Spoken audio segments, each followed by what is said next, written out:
दोस्तों आपने न्यूज में अक्सर एक वर्ड सुना होगा जीडीपी।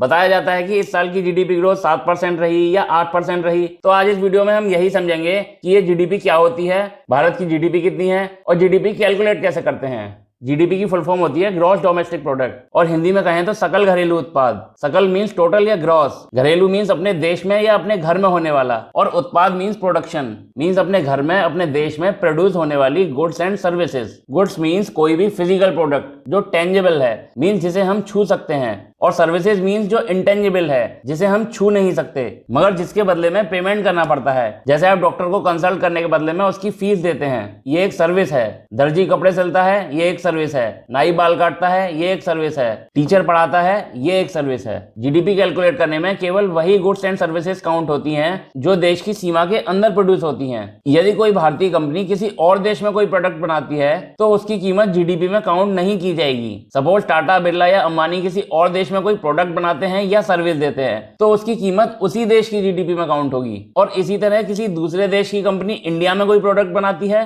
तो उसकी कीमत इंडिया की जीडीपी में काउंट होगी। Means GDP with in the boundaries of any country calculate की जाती है। दूसरी इंपॉर्टेंट बात कि जीडीपी कैलकुलेट करने में फाइनल प्रोडक्ट की कॉस्ट ही इंक्लूड की जाती है। किसी प्रोडक्ट को बनाने में जो अदर मटेरियल यूज होता है उसकी कॉस्ट इंक्लूड नहीं की जाती। फॉर एग्जांपल, एक मोबाइल बनाने के लिए क्या क्या जरूरत होती है? Processor, RAM, memory, camera, speaker, battery और भी बहुत सारे कंपोनेंट्स होते हैं। मगर मोबाइल कंपनी इन पार्ट्स को किसी और कंपनी से परचेज करती है और अपनी कंपनी में असेंबल करके मोबाइल के रूप में फाइनल प्रोडक्ट निकाल देती है। तो इस केस में जीडीपी कैलकुलेट करते समय केवल मोबाइल कंपनी की ही टोटल सेल का डेटा इंक्लूड किया जाएगा, और जो कंपनीज बैटरी, कैमरा और स्पीकर वगैरह बनाती हैं उनकी कीमत जीडीपी में इंक्लूड नहीं होगी, क्योंकि कस्टमर जो पेमेंट करता है वो फाइनल प्रोडक्ट का पेमेंट करता है। ऐसा तो होगा नहीं कि कस्टमर मोबाइल के सारे पार्ट्स का पेमेंट अलग अलग करेगा। ब्रीफ में समझाएं तो एंड कस्टमर यानी कंज्यूमर जिस प्रोडक्ट का पेमेंट करता है उसी प्रोडक्ट की कीमत जीडीपी कैलकुलेशन में इंक्लूड की जाती है। इसी तरह मान लो आपने कोई शर्ट खरीदी तो शर्ट की फाइनल कॉस्ट ही जीडीपी में इंक्लूड होगी, और उसमें बनाने में जो कपड़ा, धागा, बटन और मैन पावर लगी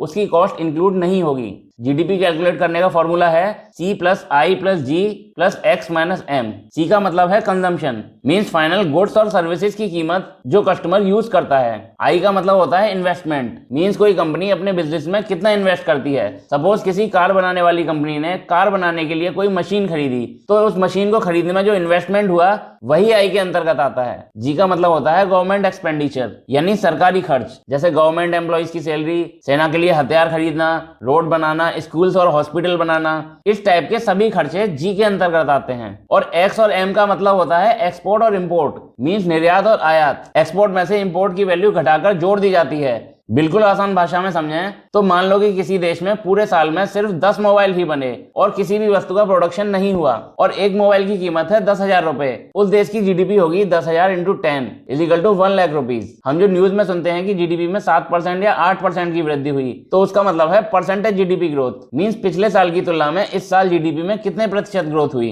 भारत की जीडीपी का ब्रेकअप है ये: service sector 55%, industry 27%, agriculture sector 18%। Agriculture जो कि देश की लगभग 50% जनसंख्या का जीवन आधार है उसका कंट्रीब्यूशन सिर्फ 18% है। इंडस्ट्रियल सेक्टर के अंतर्गत गैस, पावर, स्टील और कंस्ट्रक्शन जैसी इंडस्ट्रीज आती हैं, और सर्विस सेक्टर के अंतर्गत financial service, real estate, defence, hotel, medical और ट्रांसपोर्ट जैसी सर्विसेज आती हैं। ये हैं वर्ल्ड के 10 हाईएस्ट जीडीपी वाले देश, जिनमें यूएसए नंबर 1 पर है, सेकंड नंबर पर है चाइना, और इंडिया 5वें नंबर पर है जिसकी जीडीपी $2.65 ट्रिलियन है, मींस लगभग 190 लाख करोड़ रुपए।